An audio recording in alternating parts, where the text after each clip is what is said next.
Hello, and welcome to English Podcast Voice. I'm Ava and this is Noah. Welcome to the deep dive. Today, we're looking at a stack of source material that seems, incredibly basic on the surface. It's a guide to expressing your feelings using really foundational English. But our mission here is anything but basic. We're going to use this document to drill down into the surprising power of emotional clarity. It's a fascinating idea. It's Yeah. almost like a linguistic shortcut to self-understanding. Right. You look at these simple sentences and think, well, yeah, I know these words. Yeah. But the genius here is how it just strips away the performance. The performance. Yeah, the need to be eloquent or to justify everything. It just leaves you with pure, honest, emotional data. We're exploring why the simplest language, it often gives you the deepest insight. Okay, let's unpack that. This idea of radical simplicity. Because I think when we're stressed or overwhelmed, our default is to try and explain why we feel something, not just what we feel. We build a whole narrative around it. Exactly. And this source material just flips that script completely. It says you don't need an explanation, you just need honesty. And that's the key psychological lever it's pulling. It's all about reducing your cognitive load. Okay. I mean, when you're trying to figure out an internal state, forcing yourself to come up with some 5-sentence justification, Yeah, that just adds more stress. sure. The force just says, find a quiet space, slow down, and just listen. The need for perfect words is gone, which makes being honest with yourself actually achievable. So if we follow the guide, the very first instruction is this immediate check-in. Yeah. It asks you, how do you feel right now? And it makes this promise.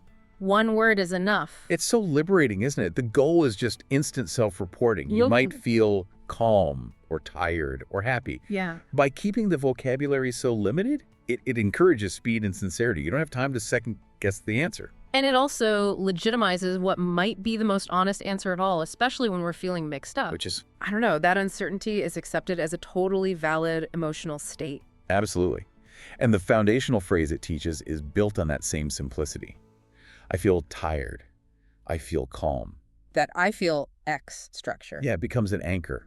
It's a mechanism for what psychologists call affect labeling. Affect labeling. It's just the simple act of naming an emotion. The moment you name it, it reduces its intensity and makes it feel more manageable, even if you're only naming for yourself. That structure leads right into mapping the immediate landscape because the source makes a really insightful distinction early on. It separates feelings that are related to the body from the ones you feel in your heart, your core inner self. So we're talking about somatic versus cognitive awareness. Exactly. The body feelings are often about, immediate physical needs. Energy levels, are you with energy or without energy? The source normalizes both. Saying, I feel sleepy in the morning is just clear communication of your physical status. But I wonder, why do we find it so much easier to name the physical state like tired or hungry than the emotional one? That's a great question. I think it's because we've been conditioned to intellectualize our heart feelings. What do you mean? Well, if you say, I feel sleepy, nobody asks why you feel sleepy. It's just a fact. Right, they just say, go get some coffee. Exactly. But if you say, I feel sad, you instantly feel this pressure to provide a 3-point historical analysis of your entire day to justify it. That's so true. And the power of this source is that it applies the same simplicity to both. It treats I feel nervous with the same directness as I feel tired. No justification needed. And when we move inward to those core feelings, the guide suggests that this is the real act of expression. You're not just reciting words, you're expressing yourself. Yeah. And that felicity, it's powerful. Precisely. Those internal emotions, I feel nervous, I feel excited, they stop being this vague hum of anxiety and become concrete, manageable data points. You're taking ownership. You're saying, this is what is happening inside me right now.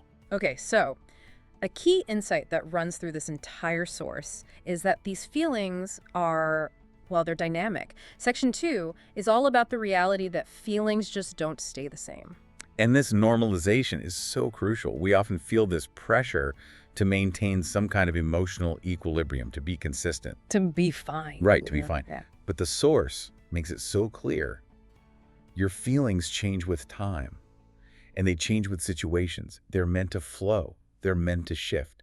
It removes that internal pressure. To illustrate this, the source takes us through a kind of hypothetical day, showing how quickly that internal data can be updated. Yeah. You might start your day with, in the morning, I feel tired. But then, coffee kicks in, Or you finish a task and the data shifts. And it becomes, in the afternoon, I feel busy.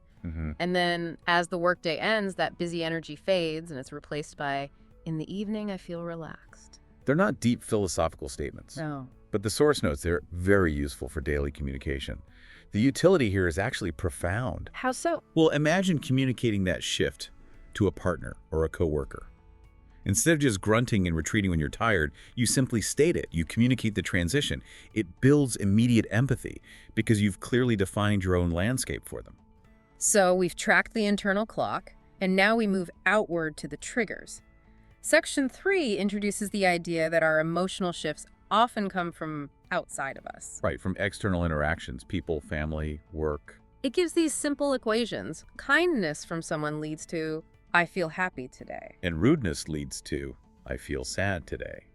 The external event informs the internal reality, but the simplicity of the phrase contains the reaction. It doesn't let it spiral.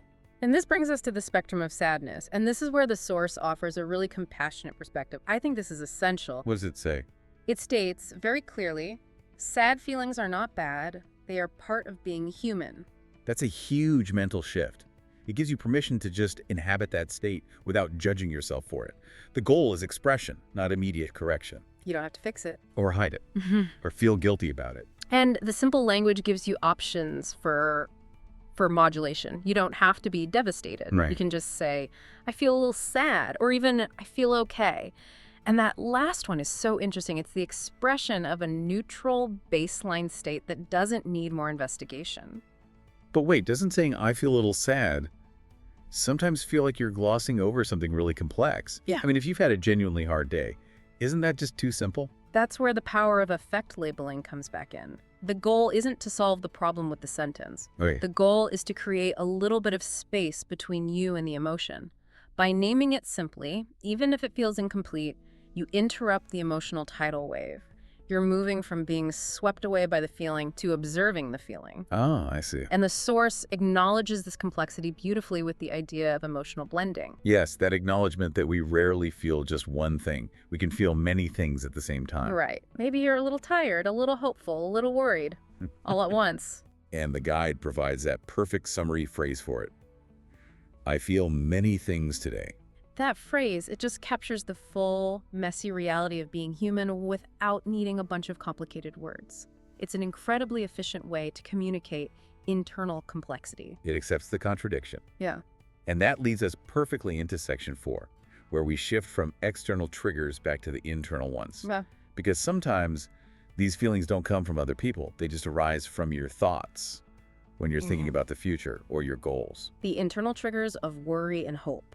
The source describes worry as very common, so the simple, honest expression is just, I feel worried about the future.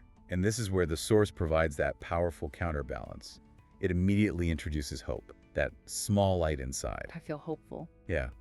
And the synthesis point here is, it's arguably one of the deepest psychological takeaways in the whole source. Which is? It states very clearly that worry and hope can live together at the same time. They aren't enemies. They're not enemies. They're co-occupants of the same mental space.